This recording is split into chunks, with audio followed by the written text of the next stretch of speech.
Guys, Jed Walters here. Today's review is the brand new TaylorMade TPEF satin chrome wedges. I am very fortunate to have three of these little beauties. We're going to look at 50 degree, so my gap wedge, 54 is my sand wedge, 58 is my lob wedge. These are probably the best looking wedge I've seen in a long time, and some really good technology involved in it as well. If we have a little closer look at the club face, let me just lie a couple of these down here. I'm going to start with the 50, so I'll put those two down there for a second. If we have a little look at the club face here, we can see what is an insert into the middle of the face there. So the body of the wedge itself is a lovely soft carbon steel, really nice and soft. I've got it in the nice satin finish as well, looks really nice. And the insert is a cobalt nickel, so it's very hard wearing. So the grooves are cobalt nickel grooves, and they are very hard wearing. They last a long time and they generate an immense amount of spin, which is crucial when you're a wedge, because you want to hit your shots into the greens, you want the ball to stop as quickly as possible. So great technology in creating a wedge which is going to last a long time, but also, you know, you're going to get some great control and great spin out your shots. So if you've seen my what's in the bag, if you've not, check it out on my channel. But if you've seen it, the lie angle on my wedges differ. So the 50 degree wedges, just like the rest of my irons, is 1 degree upright. The length of the shaft is ½ an inch longer. I've got the KBS wedge shaft in there as well. My 54 and 58 degree wedges are the same length, so ½ inch longer, but they're the standard lie angle. We'll talk about that a little bit in a minute. Got ES14 down here to get a few numbers as well as we hit some shots. So when we look at this wedge, it looks phenomenal behind the golf ball. We just sit it in there and it sits beautifully in there. So it's just one of those wedges, you just want to hit shots with it. You just feel when you're over the ball that it's just going to come off really nicely. And it feels just really solid when you hit it. The flight is nice, the control, you can still see some of the golf ball just still wedged onto the face there, as it's really gripped it nicely going through impact.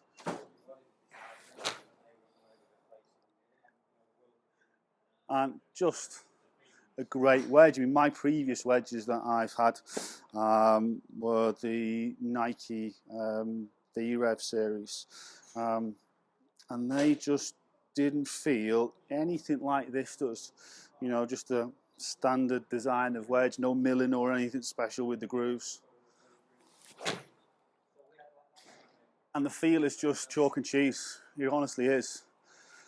You know, you get that sort of specialist wedge in your hands, the look of it, the feel of it, especially on the little short ones. I'm going to hit a few little short shots in a minute, so one more full swing. It's a fraction lower out of the face, but still really nice. So I'm just going to hit a few little lower ones as well. When you get the feel and the confidence it gives you when you want to hit these little half swing shots, the little knockdown shots, just punching it forward. The control, the confidence is huge. And when it comes to chipping, pitching, especially when you're not hitting your full shots, the confidence is key. Having the positive thoughts that you like what you're looking down at and you're going to be able to execute a really nice shot as you go through is key. So when you're thinking about getting some wedges, definitely give these a go. These are awesome. But let's see, where's 54 first? So I have 54 in there as my sand wedge. You know, try a few different ones out, definitely. But one of the key things is confidence, having the confidence, enjoying the feel, liking the look, and even as much as the finish. You know, there's two different finish options. So there's like a black and nickel finish, or there's the satin chrome finish. I just love this satin finish. It looks really nice, really classic. So lie angle change. The more loft we get on a golf club, the more upright it becomes. It'll want to tilt off to the left. So misses to the left, shots to the left, heel digging in, and away it goes. For me, my bad shot goes left, so that's the last thing I definitely want. So although my irons run at 1 degree upright, down into the 50 degree, And even though I like hitting full shots with 54 and 58, I wanted the lie angle to be just a standard. I've got a slightly longer shaft, so that's going to help me with a little bit more of an upright impact. But if you go too upright, then you're going to start missing it a little bit to the left. So again, behind the golf ball, this thing looks amazing, and it feels just as good. Now, one of the keys when you're going into hitting, wedges, and especially if you get fitted for the wedges, the shaft is crucial. The shaft that's in my Nike wedges is just a bog standard shaft, whereas this is a specific wedge shaft which runs the same as then going into my irons. So I've got the KBS toe stiff in the irons, and then we've got the KBS wedge shaft to complement the wedges going right through, so that we can again get the same feeling, the same control, and then maintain, if you get your gappings right, maintain your distance between the lower end of the bag. Just feels fantastic. Really, really solid feel. It's nice and soft. When you miss-hit it as well, there's a little feedback in there. Let me hit another one, and then again I'll hit a few little shorter shots as we go through. It's just absolutely awesome. I could stand here all day and do it, to be fair.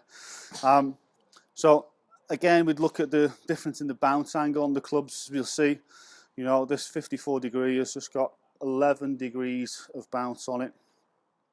And the bounce angle is the distance between the leading edge and this sort of back sole here. So that angle between these 2 points, we want to use this. We don't want too little bounce. If we get too little bounce, especially when you want to try and open the club face, play those little softer, delicate shots, getting yourself in the bunker, playing your bunker shots, you need some bounce because you want the bounce to work for you. Otherwise, leading edge is going to dig in. It makes life a little bit more difficult. So a lot of people see with their wedges, and they've got really low bounces on the wedges.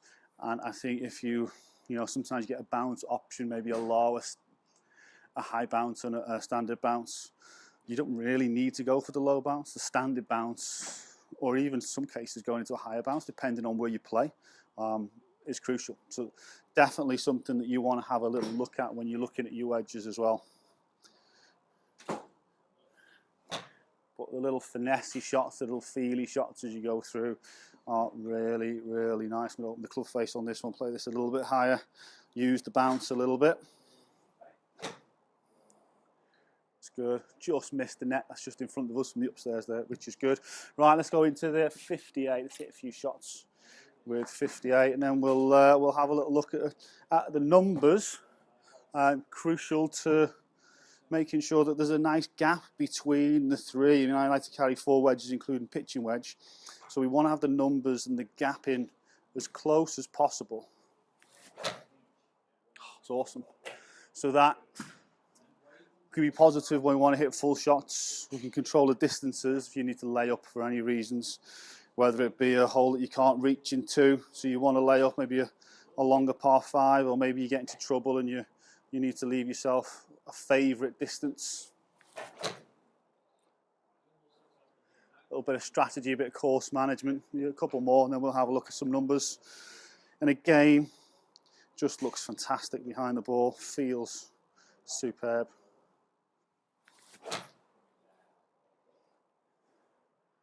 Oh, just loved him. One more.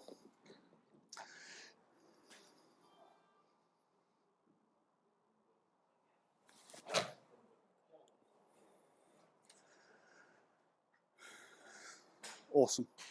Definitely got to get out and try these. Let's have a little look at the numbers and just see how those gaps fit for me.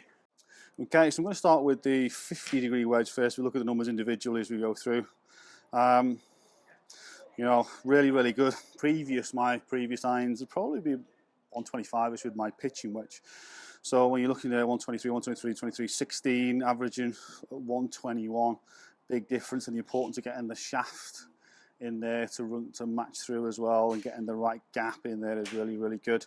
At the minute, New pitching wedge is about 134, 135 on average in there.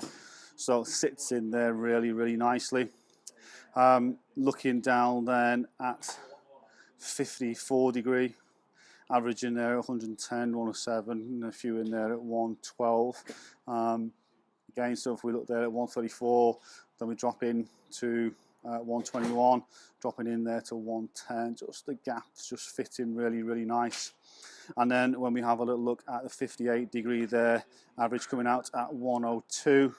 So a couple there on 100, 106, 103 there, as the ball speed slightly fluctuates as we go through with a slight change in the loft.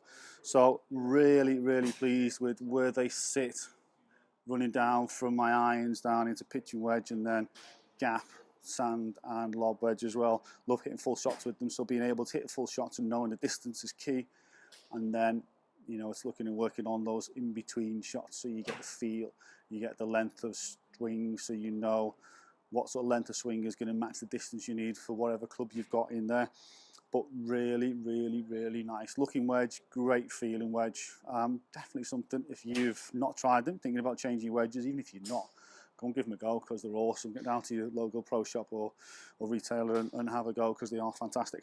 Guys, if you haven't, if you're planning to, push comments in the box below. Let me know what you think of these wedges. Let me know what your wedge setup is as well, and whether or not you got fitted for them with your line angles, whether they're different, whether they all run the same, whether your lengths are different. Really interested to know how you guys have gone about getting your wedges and your wedge setups throughout your bag. So post comments in the box down there below. If you haven't already subscribed to the channel, it's totally free to do so. Just click on the little link there, just at the bottom left hand corner for you guys watching, my right hand corner there, and that'll take you into the page where you can subscribe. Loads of free content on there, loads more to come as well. Post your comments again in the box, anything that you would like to see, any tip that you might be struggling with and you'd like to see, any match up, any head-to-head review, anything, just post your comments in there. Like it if you like it, share it, give it a thumbs up. As always, follow me on social networks as well, links in the description below, and I look forward to seeing you guys again next time. Thanks for watching.